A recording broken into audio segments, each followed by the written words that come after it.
everyone. Ngasi akoina sasari bamfam se Mango Miss Resort kawe. Bangalore Center dagi roughly 30 km distance muk chatlaga lai bamfam ne. Akoina sigi resort se book tawma tamda option ani thongna lai day outing gi haiba ma duga night stay accommodation haiba ma. Ado mayam day outing gi dadi option se mayam lai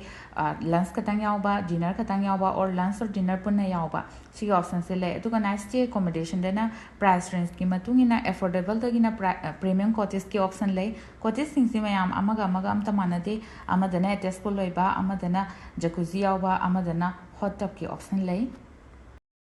mayam akoina leidoriba cottage se simaina changa leidoine to si se attached pool yawba do idoine duga mayam gate macha ama pale simain changa ka doine aduga cottage sing se mai maming amam loin thole khoi gi sina rajapuri cottage kawe ado si se yamna privacy gi oi tar di yam thi nungai re duga magi pool si so duki matik chawe tum nungai yam spacious oi environment se privacy su fazana fange fresh air environment se duki matik nungai re me aduga mayam simain sanga kan da sida akhoi gi room service order toraga haidi pochai order toraga lunch boy ro dinner boy ro khoi saba thakke haiba private oina yam nungai re aduga mayam akhoi gi na book toriba cottage se room ani phange do room se khoi ama khatang oina seasonare amadi seasonadre amasidi akhoi mi su yam dabanina amasina dum sufficient oire aduga chanupi ga ige husband ga su leire angang se phanam su wazara bane khoi gi journey se lakmina bada duki matik lape khoina leim pham doina se lakpada do angang se kaim puti ka paktre ngasi yam nungai na khoi journey se lae aduga mayam room se simaina changa ka doine room se dum yamna chawi dum yam pikpa nate spacious oiraga nungai du looks ti kitang thaini gi looks oye ko aduga bed leire duga double bed achoba ama leire duga ma se AC yawe AC yauzare masagi adudagi magi table chair TV masagi loina yaure moina loina pibirame dudagi mirror amasu leire sina koi haiped yengthok yengsin gi din nungaire duga electric kettle dedi cup tea cup loina leire coffee gumba kai gumba semninga ga nungdang da thakningba gi su loina yare sida adudai makhada moina freeze amasu pibirame sisna khoi ising aingba thakke ba cold drink thakke habisu thamaga sida yare duga fi yamna ba heng tonaba amasu thambirame table asangbam su leire duga mayam bathroom je simai changa ka doine do bathroom je mayam akhoina ai chacharakpa atai mafam ga de amta mana de ko si je pura thaina gi looks ne du su yam nungsi simai ga to bu am to su uzadri haidi nung dai ga singa tarakpa ga male ba amtaga udrimni na yam thina nongning basu phawe du yam su nungai smaina ga u base smaina ga seasonal base ko di experience ama su phangore kitanga thaina gi ga phangobdo adu maina oi ado hair dryer loina provide to birame shampoo lotion koi amta product su yare sida moi loin than biramamni na dum hotel amada thamba kaino do provide to bibado sida su loina sigi resort sida su loin pibirame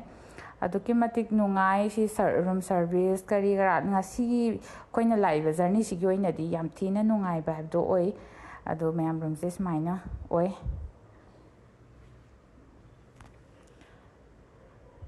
aduga sigi kaino se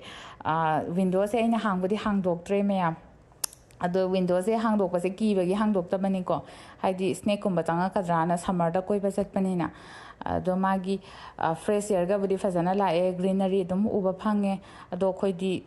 close to salaga dum thame khoina leibada aina angang su yawbani na ki bagi ko snake kumba ka changa kadrana pakhat bagi aduni mayam room se smaina dum yam nungai ba haiba ma oi akhoi gi journey si gi oina di dum nungai re testful ga oi base do mayam akhoi iroi ba hebedi nate ko akhoi ani ma amta iroi ba di haijade khoina se lawri se do trial di soidana tawgani trial tawdabdi ya de tawni do iroi ba di yam haibadi nate sunghai hei tai tare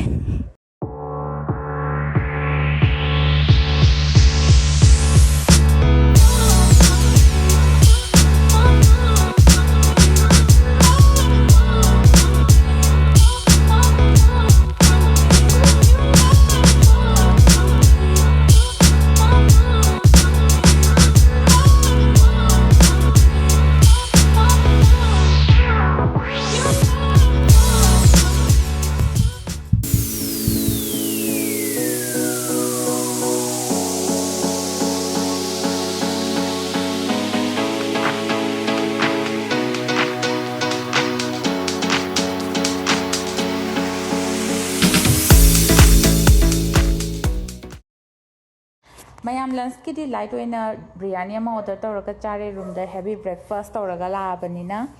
sina dum akhoi yare duga mayam nungthinda mu akhoi se adventure gi kai kai lege haibdo angang puthoga havel hangsilang boina kai kai lege kamang kamang tawge haibdo yengba tholakpani adudi mayam su punna mu kingminarase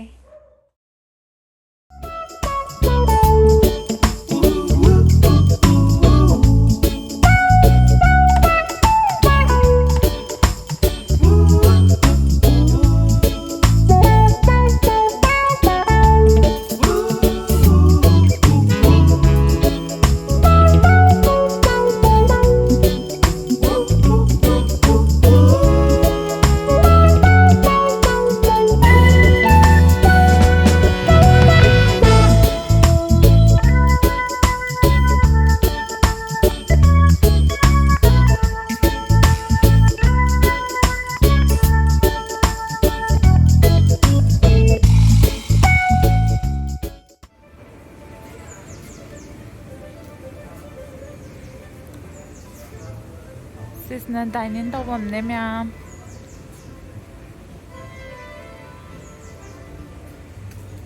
sunda su dining tawam lei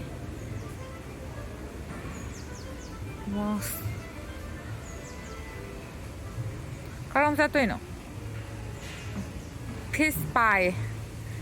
hango moi mi da minus sunda chat khibi ai aduga akhayna sattushina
ꯑꯩꯈꯣꯏꯅ ꯂꯧꯔꯤꯕ ꯄꯦꯀꯦꯖꯁꯤꯗ ꯃꯌꯥꯝ adventure ꯒꯦꯝꯒꯤ coupon 10 ꯐꯪꯉꯦ ꯑꯗꯣ ꯀꯨꯄꯟꯁꯤꯡꯁꯦ game ꯑꯃꯒ ꯑꯝꯇ ꯃꯥꯟꯅꯗꯦ game ꯑꯃꯗꯅ coupon ꯑꯃ ꯆꯪꯕ 2 ꯆꯪꯕ 3 ꯆꯪꯕ 5 ꯆꯪꯕ ꯃꯥꯏ ꯒꯦꯝꯒꯤ ꯃꯇꯨꯡ ꯏꯟꯅ ꯀꯨꯄꯟꯁꯤꯡꯁꯤꯁꯨ ꯆꯪꯉꯦ ꯑꯗꯣ ꯁꯝꯅ ꯍꯥꯏꯔꯕꯗ ꯂꯩꯔꯤꯕ ꯒꯦꯝꯁꯤꯡꯁꯦ ꯕꯦꯝꯕꯨꯔꯤꯡ ꯑꯥꯔꯆꯔꯤ ꯄꯦꯟꯕꯣꯜ ꯁꯨꯇꯤꯡ ꯂꯩꯔꯤ ꯀ꯭ꯔꯤꯀꯦꯠꯀꯤ ꯒꯦꯝ ꯂꯩꯔꯤ ꯑꯗꯩꯗꯤ ꯀꯌꯥꯀꯤꯡꯁꯤꯁꯨ ꯑꯩꯈꯣꯏ ꯑꯉꯥꯡ ꯌꯥꯎꯕꯅꯤꯅ ꯑꯩꯒꯤ ꯍꯁꯕꯦꯟ ꯈꯛꯇꯪ ꯇꯧꯔꯦ ꯑꯩꯗꯤ ꯌꯥꯎꯔꯛꯇ꯭ꯔꯦ ꯑꯗꯨꯒ ꯖꯥꯏꯟꯠ ꯁ꯭ꯋꯤꯡꯁꯨ ꯑꯩꯈꯣꯏ ꯇꯧꯔꯛꯇ꯭ꯔꯦ ꯑꯗꯨꯒ ꯑꯇꯣꯞꯄ ꯒꯦꯝ ꯈꯔꯁꯨ ꯂꯩꯔꯤ ꯂꯥꯏꯛ ꯕꯔꯃꯥ ꯂꯨꯞꯁ ꯑꯦꯀ꯭ꯋꯥꯖꯣꯔꯕꯤꯡ ꯐꯤꯁ ꯁ꯭ꯄꯥꯅꯆꯤꯡꯕ ꯃꯌꯥꯝ ꯑꯃ ꯂꯩꯔꯤꯀꯣ ꯑꯗꯣ ꯃꯌꯥꯝ ꯑꯩꯈꯣꯏꯅ ꯂꯣꯏꯅꯃꯛꯇꯤ ꯒꯦꯝꯁꯤꯡꯗꯣ ꯑꯦꯇꯦꯟ ꯇꯧꯕ ꯉꯝꯃꯛꯇꯦ ꯑꯗꯨꯕꯨ ꯇꯧꯔꯛꯄ ꯑꯩꯈꯣꯏꯅ ꯁꯥꯟꯅꯖꯕ ꯈꯔꯗꯣ ꯃꯌꯥꯝꯁꯨ ꯁꯨꯝ ꯄꯨꯟꯅ ꯌꯦꯡꯃꯤꯟꯅꯁꯤ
Dito?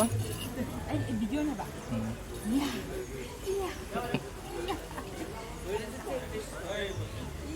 마스 사드리시니 많칼리세. 키킥 맞아신 비자게라. 제라마. 스토도시 마틴다래 돼.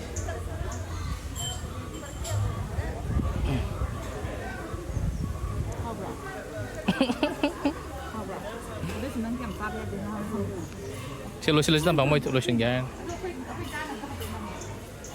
남미시. Sisina grand pool ne akhoi di use tawdre masagi attached pool yauzarabanina aduga daytime da corporate ki day outing team na ayamba occupy tawraga lai sigi pool se khoina chalise lakeside ne nungdang wairangi ingtharak paga hauriba uwa singsina su amukka su hena ingna view se phazahale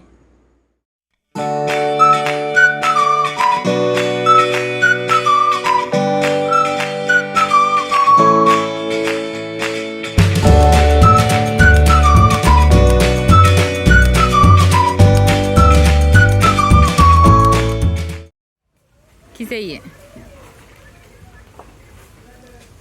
All the best.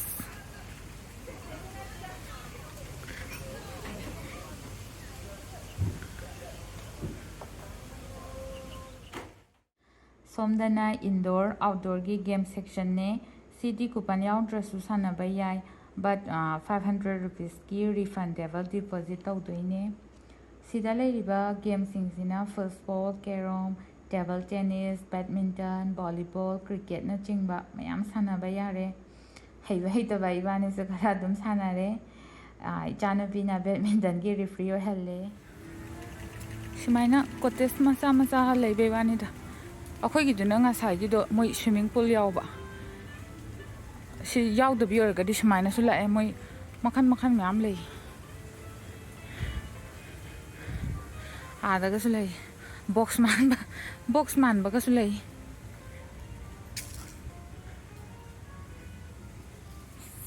si ju phase si na swimming pool di yaw droga jacuzzi gumba yaw hai si gi cottage ma cha sina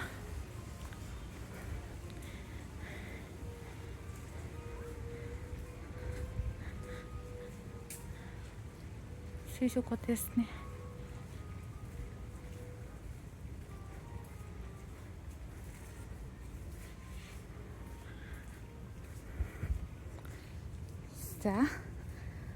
sida akhoi su hai akhoi mok nungdangi dinner chaba thokle e ado mayam dinner chabam se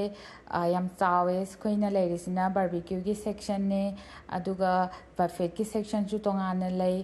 ado khoi se dining tawraga chage tawbodo angang se kapakpadagi dining tawbodo mayam ga pharak tarani na khoi se room service oina order tawramme aduga sina non veg barbecue platter oidoine sida chicken kebab fish kebab prawn kebab adai toast yaure ayukta biryani chakhrabani na curry ki type ta muktika masala ga naan ga oina charani duga dessert na gulab jamun oina laure next day morning gi breakfast di package ta included oi aduga buffet system ne breakfast se manung da chage su yai mapan da chage su yai mapan da view yenga chaba su yai juice kumba kai gumba thakpagi aduga khoi su fajana fuda khrenga sidi horen halaga mu chak thongudrasi yana ba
अनि ai sangom si lere thau ya ta bai